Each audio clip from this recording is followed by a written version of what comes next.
Hello from Newswire Daily. Today is September 29th, 2025. The global headlines capture a world under strain. From Ukraine enduring its most intense overnight assault to Israel's prime minister unveiling a ceasefire roadmap and an escalating famine emergency in Gaza. We begin in Ukraine, where the night sky turned into a battlefield for hours on end. Nearly 600 drones and 48 missiles were launched in waves across Kyiv and multiple regions, striking for more than 12 hours. Early counts indicate at least 4 people were killed, including a 12-year-old girl, and close to 80 others were injured. Residential neighborhoods and civilian infrastructure were damaged. Neighboring Poland has scrambled fighter jets amid concerns about airspace violations, while Ukraine's air defenses intercepted most incoming threats. Regionally and globally, this scale of attack could harden support for supplying Ukraine with additional air defense systems and replenishing its ammunition stocks, while raising fresh concerns about spillover risk along NATO's eastern flank. This offensive appears designed to exhaust Ukraine's defenses and morale rather than secure quick territorial gains.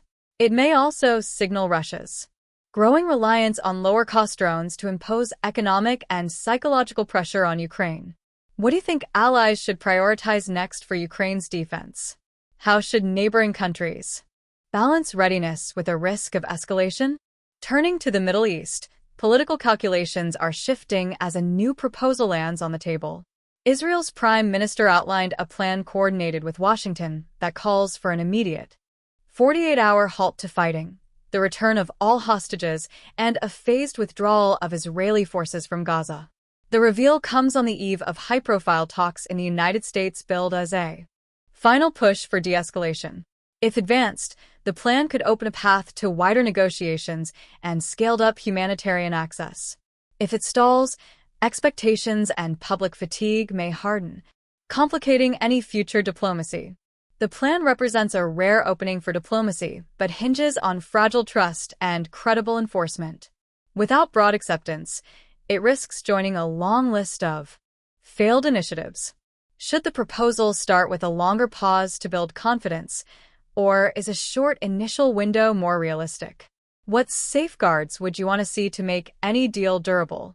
Finally, to Gaza, where the humanitarian situation is deteriorating beyond emergency thresholds. Reports indicate more than 440 people have already died from starvation, many of them children, as food, clean water, and medical supplies remain critically scarce. Hospitals are damaged or overwhelmed, and aid groups warn that the entire 2.3 million population faces severe food insecurity, with some areas assessed at catastrophic levels. The crisis underscores how blockade, war, and collapsing infrastructure have combined to create famine conditions rarely seen in modern conflicts. This famine is not only a humanitarian tragedy, but also a destabilizing force that could prolong grievances for generations. Without sustained relief and a credible ceasefire, efforts may only slow the disaster rather than end it. What would a truly safe and sustained aid mechanism look like in practice? Should independent monitors verify corridor compliance on all sides? Those were today's top headlines from Newswire Daily. Subscribe and join us tomorrow for more global updates.